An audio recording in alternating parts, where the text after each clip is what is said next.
Hello everyone, welcome back to our channel. This is Raminder from ACA Global. So आज हम बात करने वाले हैं एक और शेंगन कंट्री की, Hungary study visa. So if we talk about Hungary, so इसकी जो कैपिटल सिटी है उसका नाम बुदापेस्ट है। ये कैपिटल सिटी होने के साथ साथ हंगरी की सबसे बड़ी सिटी में से एक सिटी है। अगर हम बात करते हैं कि यहाँ पर लैंग्वेज कौन सी बोली जाती है, तो besides English language Hungarian is the language which is been spoken here. So moving forward, currency यहाँ पर जो यूज़ होती है वो हंगेरियन फ्रॉनिट यूज़ होती है, जो इंडियन आईएनआर में अगर हम कन्वर्ट करते हैं तो अप्रॉक्सीमेटली 4.45 के इक्विवेलेंट है। So now we are going to talk about that why should we choose Hungary as a study destination. So the very first reason is कि यहाँ की जो यूनिवर्सिटीज़ हैं उनका क्वालिटी ऑफ एजुकेशन बहुत ही अच्छा है एंड यहाँ पर मल्टीकल्चरल पॉपुलेशन अवेलेबल है। अगर हम ये बात करते हैं कि कोर्सेज आपको इंग्लिश के अंदर मिल जाएंगे, yes definitely most of the Hungarian universities will offer you courses in English at both bachelor's and master's level.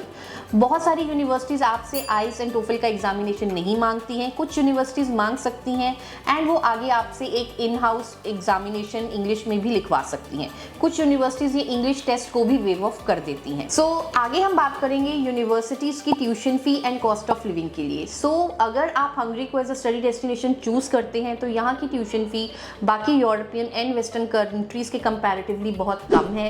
अगर एक बैचलर स्टूडेंट्स की बात करें तो 4,000 यूरोज से लेकर 7,000 यूरोज पर ईयर की ट्यूशन फ़ी रहती है। अगर हम मास्टर्स प्रोग्राम्स की बात करते हैं तो 6,000 या 5,000 यूरो से ट्यूशन फ़ी स्टार्ट होती है एंड 9,000 यूरोज पर ईयर यहाँ की ट्यूशन फ़ी रहती है।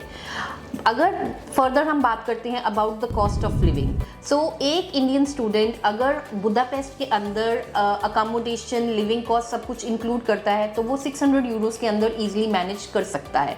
अगर आप कोई स्मॉलर सिटीज़ में ऑप्ट करते हैं तो आप 500 यूरोज़ पर मंथ में भी सर्वाइव कर सकते हैं। आगे हम बात करेंगे पार्ट टाइम जॉब अपॉर्चुनिटीज़ की। तो अगर आप हंगरी में स्टूडेंट वीज़ा पे आते हैं सो आपको 20 आवर्स पर week part time job allowed है एंड आप अप्रॉक्सीमेटली 2,32,000 हंगेरियन फ्रॉनिट के अंदर अर्न कर सकते हैं, जो इंडियन आईएनआर में 50,000 to 55,000 पर मंथ कॉस्ट करता है। यहाँ पर आपको स्टडी के साथ साथ इंटर्नशिप अपॉर्चुनिटीज़ भी मिल सकती हैं which would help you in terms of having a very good lifestyle. So just in case अगर आप कंसिडर कर रहे हैं हंगरी को as a study destination choose करने के लिए, तो यहाँ पर 2 इनटेक्स अवेलेबल हैं, फरवरी एंड सितंबर। फरवरी इनटेक की जो डेडलाइन है वो 15th of November है। बैचलर्स प्रोग्राम्स जो आइडली है वो 3 to 4 ईयर्स की ड्यूरेशन का होता है। मास्टर्स प्रोग्राम जो है वो 1 to 2 ईयर्स के बीच में रहता है। एंड मूविंग अहेड, अगर हम बात करते हैं कि यहाँ पर फाइनेंशियल रिक्वायरमेंट्स क्या रहते हैं अगर आपको एक स्टडी वीज़ा अप्लाई करना है, तो अप्रॉक्सीमेटली 13,000 यूरोज़ के करीबन आपको शो करना पड़ता है। इसके साथ साथ जो आपकी बैलेंस ट्यूशन फ़ी है आपको वो भी दिखानी पड़ेगी। जो फंड्स हैं वो कम से कम 3 महीने पुराने होने चाहिए। और अगर हम बात करें कि इंडियन आईएनआर में कितने फंड्स आपको दिखाने पड़ेंगे, so approximately 12 lakhs to 13 lakhs के फंड्स आपको दिखाने पड़ेंगे which should be 3 months old. At last I would want to mention here कि हंगरी एक शेंगन कंट्री है, तो अगर आप हंगरी का स्टडी वीज़ा अप्लाई करते हैं so with this you get an opportunity to travel all the European countries. अब हम बात करेंगे हंगरी के स्टडी वीज़ा की एलिजिबिलिटी रिक्वायरमेंट्स की। सो अगर आपके 55 to 60% मार्क्स हैं विद या विदाउट आइल्स, तो आप हंगरी को एक स्टडी डेस्टिनेशन चूज़ कर सकते हैं।